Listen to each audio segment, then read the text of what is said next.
Welcome to the Airhead Diaries, a chronic illness warrior's journal with Ande Savad. Today we'll be talking with Tina Lifford of Queen Sugar. Tina Lifford and the cast debut again for season 4 of Queen Sugar on June 12th, 9 p.m. Eastern, 8 p.m. Central. I am so excited for this, you guys. You do not want to miss the show. The show is on OWN, Oprah Winfrey's network, so you are going to want to tune into that. Tina Lifford. How are you, Tina? I'm really well. Life is full of lots of change and surprises, but what's really beautiful is that I live from a mindset these days that really does give me the inner perspective and resilience to actually be more fascinated about the journey of life than I am confused or put upon by it. I'm loving that, and specifically, my sister died. We just did her memorial last week. Wow. And I have to tell you, it was the most uplifting and fulfilling transition that I've ever experienced. Yeah. I'm sorry for your loss. I thank you for that. I thank you for that. But also, your attitude towards life is unparalleled. So starting out, I just want to thank OWN, Oprah, Chelsea Hetrick, Maxine, and for this incredible opportunity to have you here. I also want to thank you for being on the show, Tina, and for being such a dominant force in film and television. Like, it's amazing. Tina Lifford, everyone. But for those of you who don't know Tina Lifford, she is an actress and playwright. She's also has a brand called Inner Fitness and an upcoming book that we'll get to soon. Tina is a veteran that has been acting and inspiring people for such a long time. So you might be actually best known role as the single mother, Joan Mosley, in the critically acclaimed South. Yeah. So and if you don't know anything about Tina's current role, you're about to get an education. So the show we're going to be talking about is Queen Sugar. It's a television series on Oprah Winfrey's network. So Queen Sugar takes place in Louisiana. It follows the lives and lovers of the estranged Bordelon family and the Bordelon siblings. And all the characters in the Bordelon family are just so multidimensional. I love it. So you play the Bordelon's Aunt Violet Bordelon, or Aunt Vi in Queen Sugar. If you could speak a little bit about your character and her journey, what would you say? Well, I would say that Aunt Vi comes to the story of Queen Sugar as a sort of reluctant aunt, or reluctant matriarch, because these kids are not her children. They are her loved brother's children. And when the brother dies, Aunt Vi becomes the matriarch of the family. Yeah. And you can certainly tell that they've always been a close family. But she steps in and she becomes the rock for these 3 siblings. And I think that she gets a lot of her sense of self from being able to show up, not just for these kids that she loves, but she's also showing up for the kids of her loved brother. Yes. So this show covers everything from the Black LGBT community, racism, post-incarceration, and like you said, the emphasis on family and how they're a close-knit family. What do you think is Aunt Violet's most crucial role in the Bordelon family, other than being the aunt and showing up? Like, what do you think is the most crucial role for her? You know, Aunt Vi holds the space of both love and accountability. Yeah. So there's no getting away with stuff where Aunt Vi is concerned. She shines the light on everything. But what's interesting is there's a part of her that's very old school. I said that, Aunt Vi believes in keeping the family business a secret within the family. And this season 4, challenges that cardinal rule. And Nova exposes family secrets in a very public way, and Aunt Vi is not having it. Yeah. Yeah, she doesn't really take anything. She's really authority in the family.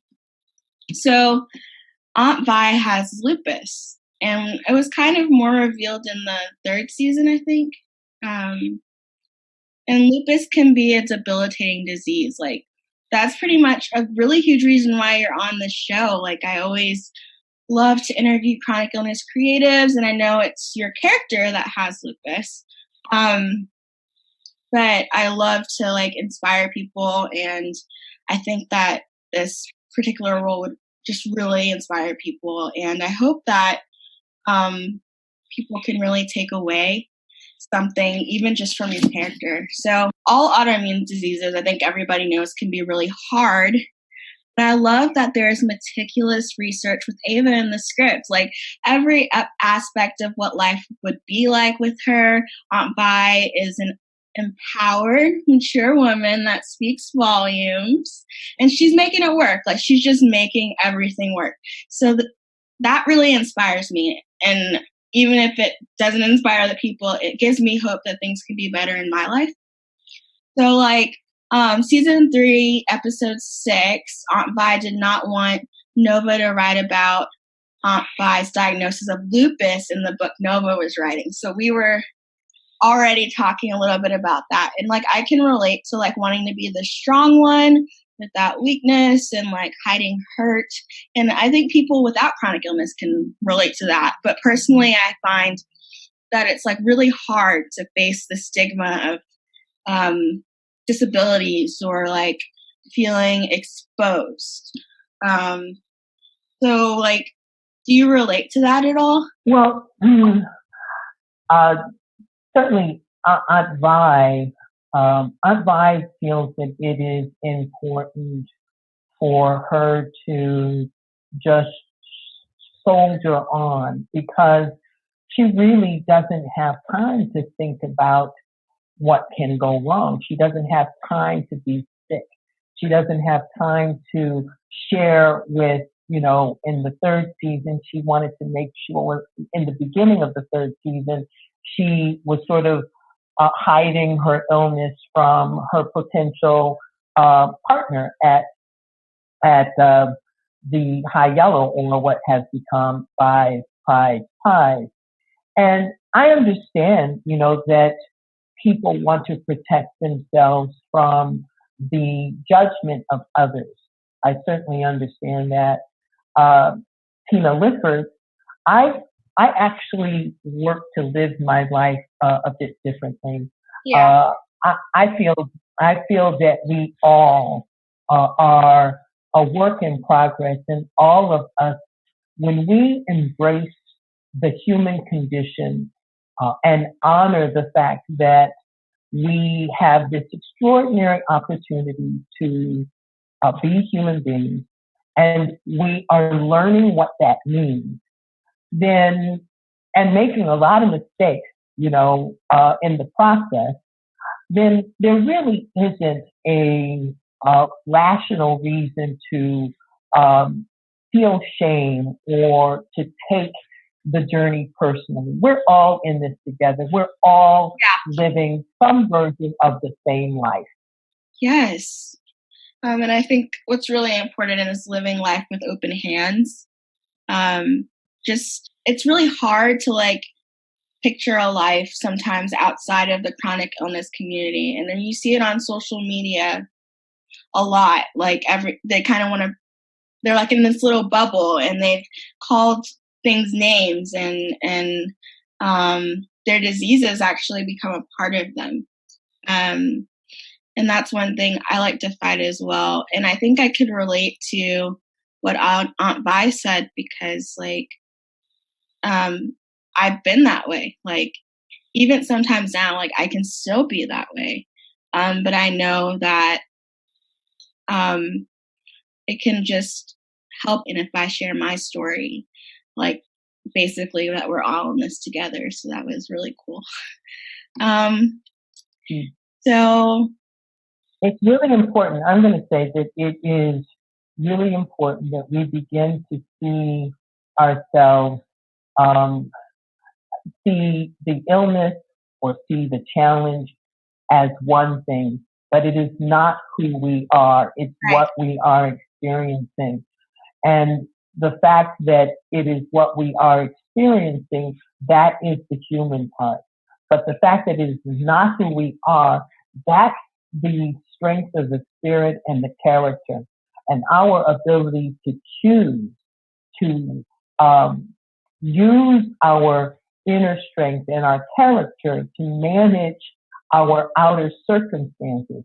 That is living life well, no matter what those circumstances are. I agree. So you have a brand, switching gears, called Inner Fitness. And I can tell just like by the holistic approach that you bring to your character and just life in general that this is authentically you. So you say inner fitness is the inverse of physical fitness. Can you elaborate just a little bit? Well, yes, I can. And, I struggled with almost debilitating stage fright. And from an event that took place in the 5th grade. And over time, as I would sometimes be triggered by that memory and then find myself experiencing some of the same emotions and overwhelm that I did as that 5th grader, I kept asking myself, well, in all of these other areas, I feel strong and powerful and confident. And yet I find myself periodically showing up in these less than kind of ways, these ways that don't feel strong or confident or is indeed embarrassing.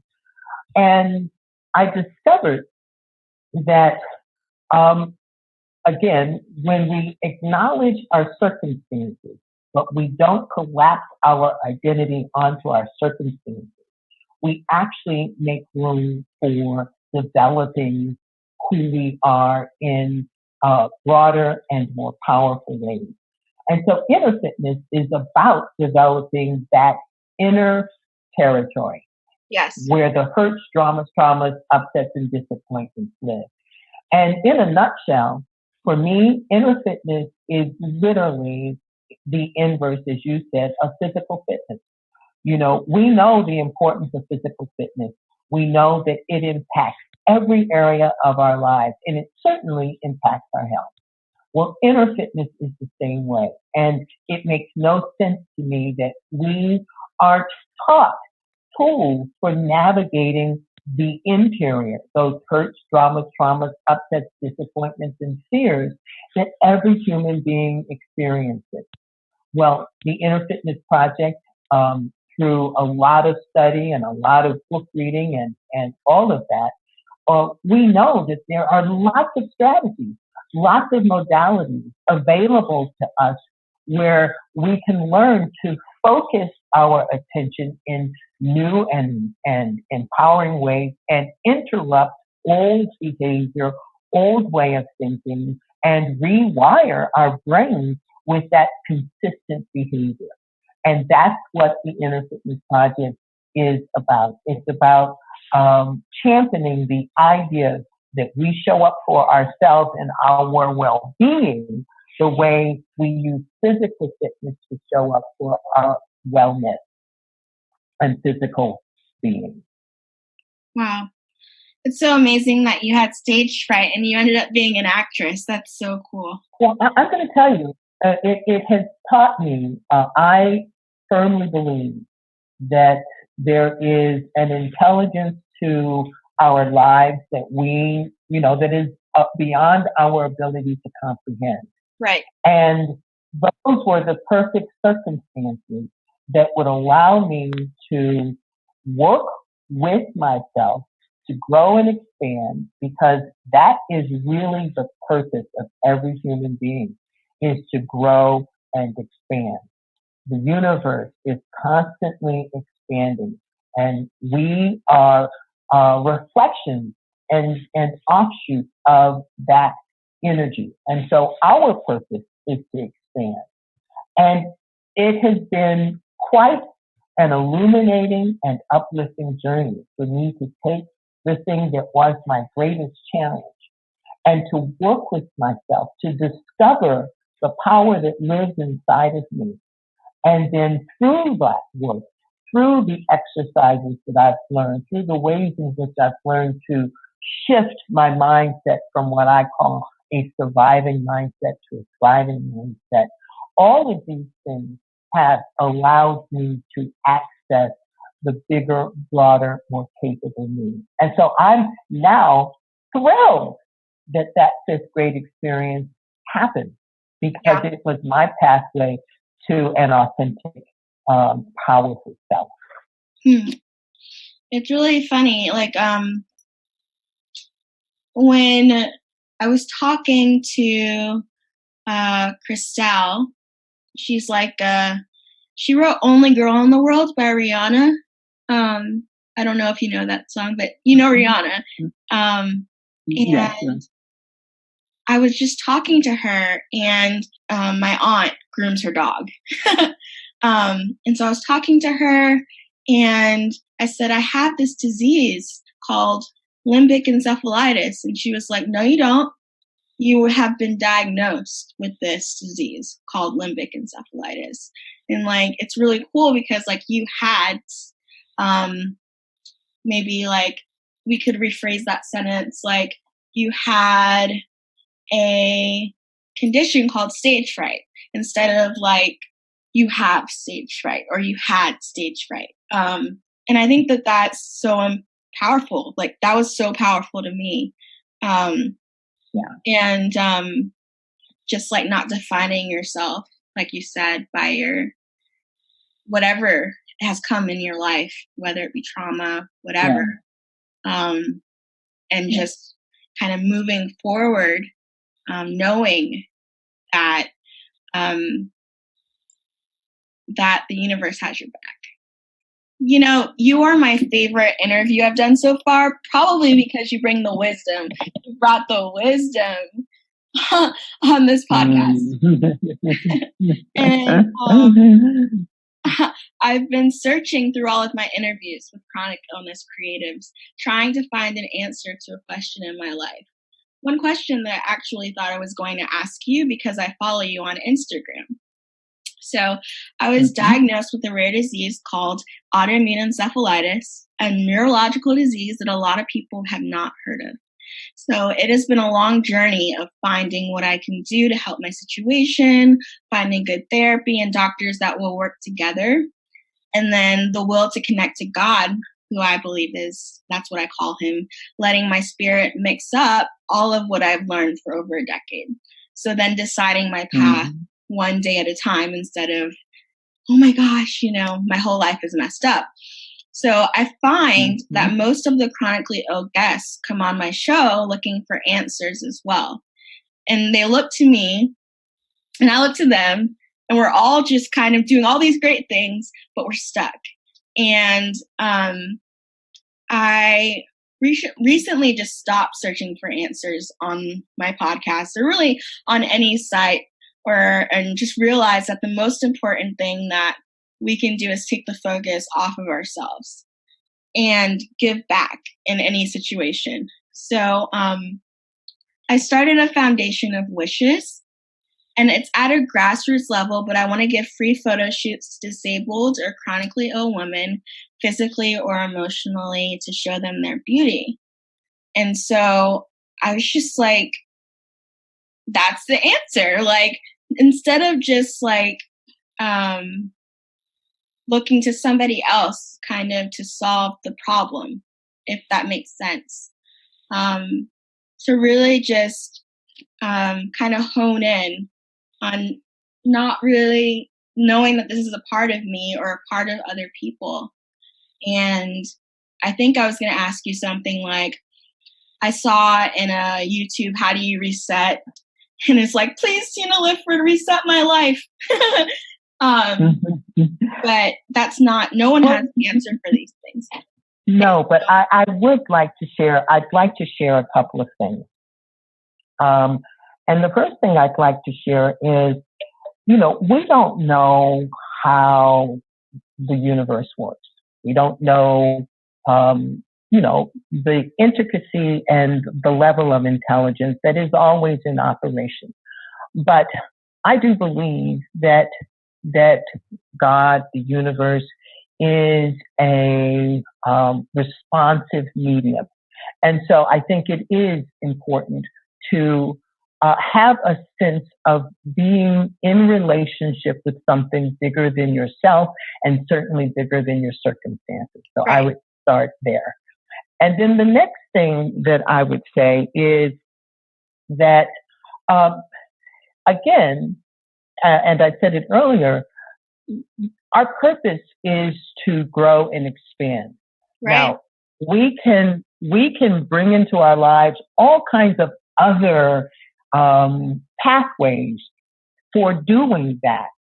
But if in fact your challenge is illness or stage fright or whatever the challenge is, why not adopt the mindset that it is through this very challenge that you will walk the path to your highest growth and expansion.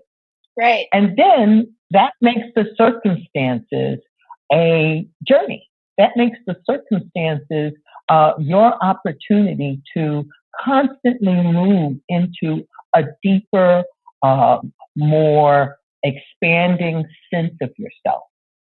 And then the last thing that I'll say is that I agree with you that being able to show up in service is a beautiful thing. And I believe that being in service with the self comes first. And when I say that, I don't mean that in a selfish way, and I don't mean that in a me way. Right. But it harkens back to what I was saying, that there is more going on than meets the eye.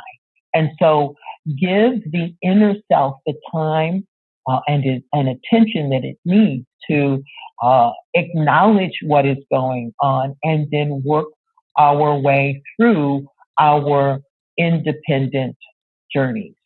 I think that a lot of people find themselves in greater pain because they make the assumption that life should not be happening the way it is happening.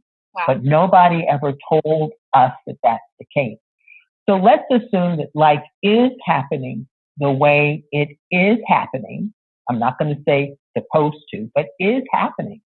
And then ask the question of ourselves and out loud to the universe all the time: how can I use this path, these circumstances, to expand to my greatest yet to be and to add value to the world?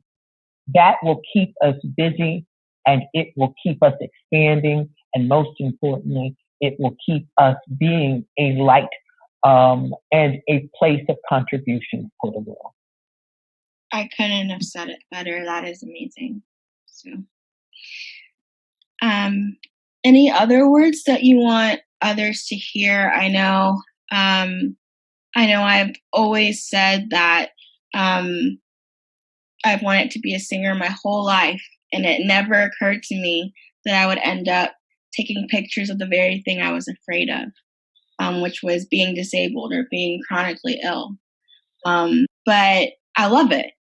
Yeah. And I just want to make wishes. Yeah. So what about you? Like, the Little Book of Big Lies, I know we can't really talk about it right now, but did you ever think you would write a book? When I was younger, I did feel like there was a book inside of me, but I actually doubted that I would write it. And when I actually started trying to write the Little Book of Big Lies, it was a very daunting, overwhelming experience. But it also wound up being one of the best experiences of my life. And so it goes back to illness or any other major challenge. When we stand before the challenge that is in front of us and we accept that it's there to allow us to expand to something greater, and that it's there, and by us saying yes to the challenge, we literally make room for something greater than ourselves to move through us. Now, the Little Book of Big Lies has wound up, I am humbled at the kind of feedback that I'm getting. It will be available in November of this year. Actually, people will be able to pre-order it on my website soon. Not yet. We don't have the links up yet, but my website is www.tinalifford.com. And I think that the exciting thing about life and the way in which I try to live life, I don't even try, this is what I do now. I am constantly living on the edge of what I already know about myself, because I want to move beyond what I know. I want to move beyond my comfort zone. I want to move beyond the structures and sense of safety that I have through conditioning glommed onto. I want to move beyond those barriers and perimeters so that I can discover more of the infinite nature that is each and every one of our nature. And the Little Book of Big Lies really taught me the power of writing the Little Book of Big Lies taught me the power of standing before what we don't know and our fears and my sense of, feeling like, what do I have to say, and how can I say what I have to say in a way that is adding to a conversation where so many people are already saying things so brilliantly. But I stood there in spite of my doubt, and I fought with myself, and I allowed myself the space to become something more, and something truly wonderful was birthed. And I think we all get to have that journey if we just allow ourselves the discomfort that comes with expanding into our greatest yet to be. Tina Lifford, everyone, thank you so much. You are listening to the Airhead Diaries, a chronic illness warrior's journal with Ande Savad. Queen Sugar debuts June 12th at 9 p.m. Eastern, 8 p.m. Central. The executive producers are award-winning filmmaker Ava DuVernay, Oprah Winfrey, and Monica Macer. The series is based on the book by Natalie Basile. So this is a show that you do not want to miss on OWN. If you are enjoying this podcast, please do not forget to rate and subscribe. It would mean the world. And this was Ande Savad. See you soon. Bye.